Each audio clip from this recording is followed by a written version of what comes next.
कल्पना कीजिए, एक ऐसा जीव जो हजारों साल तक बर्फीले समुद्रों का राजा रहा, जिसे हिमयुग भी मिटा नहीं सका, लेकिन इंसानों ने उसे सिर्फ 27 सालों में धरती से हमेशा के लिए खत्म कर दिया।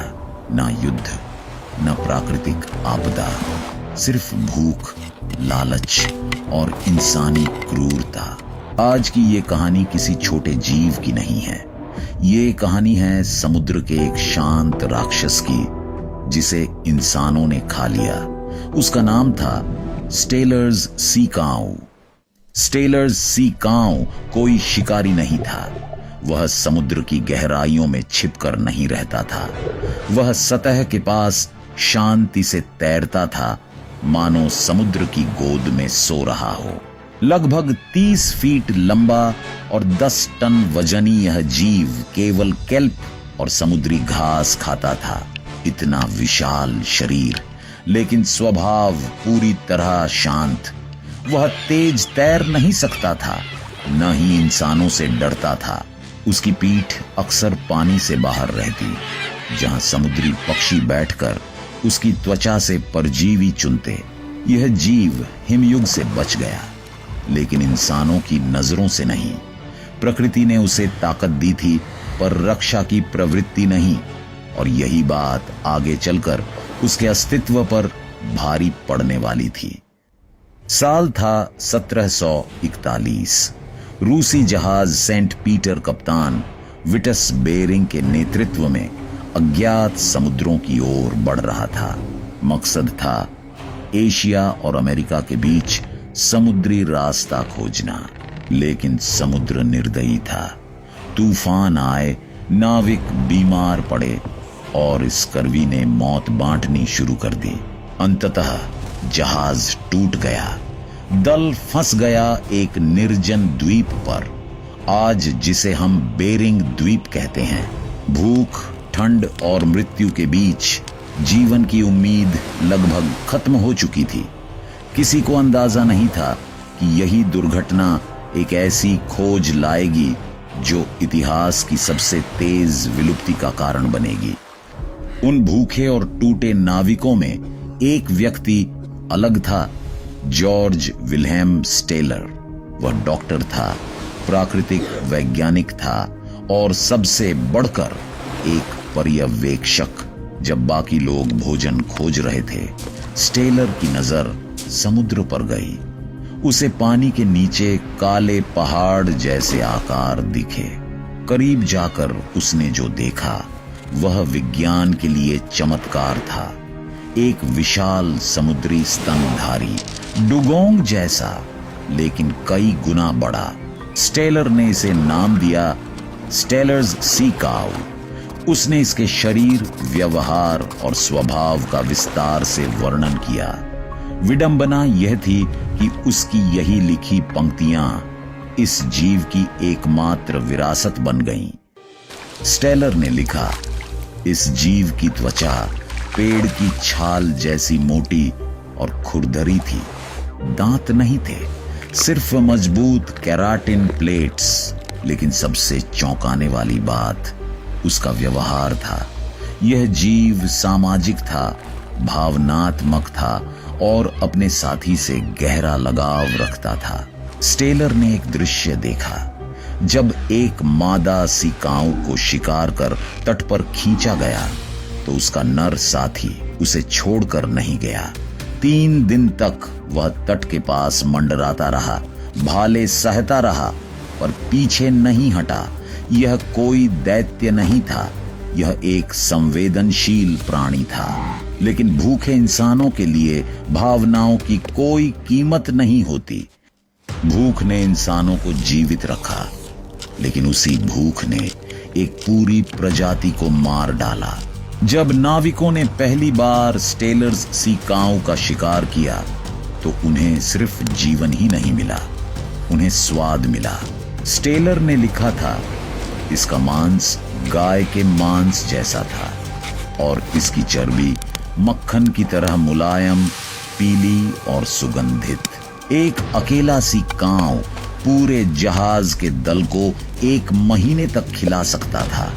उसकी चर्बी से दीपक जलाए गए, उसकी मोटी त्वचा से जूते और नावें बनी। यह जीव अब प्रकृति का चमत्कार नहीं रहा, बल्कि चलता फिरता भंडार बन गया। और जब कोई प्राणी इंसान के लिए इतना उपयोगी बन जाए तो उसका अंत अक्सर तय हो जाता है। 1742 के बाद जो शुरू हुआ उसे शिकार कहना गलत होगा। जब बेरिंग अभियान के बचे लोग रूस लौटे तो वे अपने साथ एक कहानी ले गए, ऐसे जीव की कहानी जो विशाल था, निर्दोष था और खाने में स्वादिष्ट था। बस यही काफी था। फर व्यापारियों और सी ऑटर शिकारियों ने बेरिंग द्वीप को अपना पड़ाव बना लिया। क्यों खाना ढोया जाए जब समुद्र में हजारों टन मांस तैर रहा हो। सी काऊ धीमे थे, इंसानों से डरते नहीं थे। हारपून से वार होता और शिकार इंतजार करता कि खून बहकर जीव मर जाए।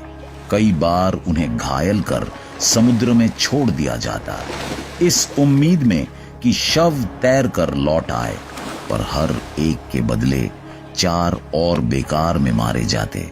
यह भूख नहीं थी, यह निर्दयता थी। स्टेलर्स सी काऊ प्रकृति की उस गति से जीता था जहां हर चीज धीरे होती है। उसका शरीर विशाल था, लेकिन बढ़ने में उसे कई साल लगते थे। उसका प्रजनन चक्र बेहद धीमा था। एक समय में बहुत कम बच्चे, यानी हर मौत अपूरणीय थी। 1741 में इनकी संख्या लगभग 2000 मानी जाती है, लेकिन इंसानों की हत्या की रफ्तार प्रजनन से कहीं तेज थी।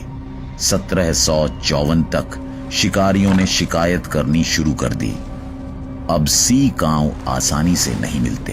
उन्हें खोजने के लिए द्वीप के और दूर और खतरनाक हिस्सों में जाना पड़ता। फिर भी शिकार रुका नहीं। जितना कम मिलता गया उतना ही ज्यादा मारा गया।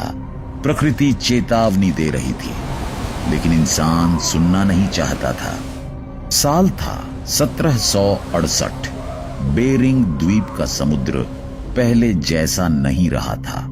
जहां कभी विशाल काले शरीर पानी की सतह पर धीरे धीरे हिलते दिखते थे, वहां अब खामोशी थी।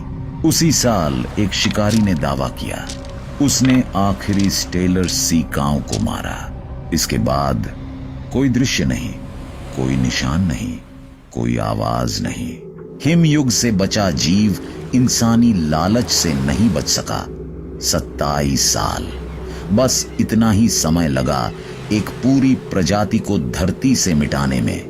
लेकिन मौत यही नहीं रुकी।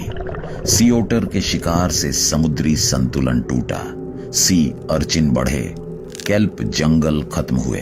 एक जीव नहीं मरा था, एक पूरा इकोसिस्टम ढह गया।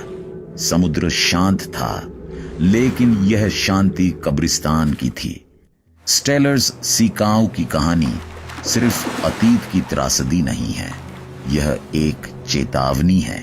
यह हमें याद दिलाती है कि प्रकृति के संसाधन अनंत नहीं होते, और इंसान की शक्ति अगर जिम्मेदारी से खाली हो तो वह विनाश बन जाती है। आज भी नीली व्हेल, गैंडा, हाथी उसी रास्ते पर खड़े हैं। जॉर्ज स्टेलर ने इस जीव को शब्दों में बचाया, लेकिन इंसान उसे जीवन में नहीं बचा सका। इतिहास एक सवाल छोड़ गया है, क्या हम फिर वही गलती दोहराएंगे या इस बार समय रहते रुक जाएंगे? इसका जवाब अब भी हमारे हाथ में है। दोस्तों, आप क्या सोचते हैं? क्या आज भी हम वही गलती कर रहे हैं? नीचे कमेंट में अपनी राय लिखिए। वीडियो पसंद आया हो तो लाइक करें। ऐसी और सच्ची, डरावनी और अनजानी कहानियों के लिए चैनल को सब्सक्राइब करें और बेल आइकॉन दबाना ना भूलें। मिलते हैं अगले वीडियो में। धन्यवाद।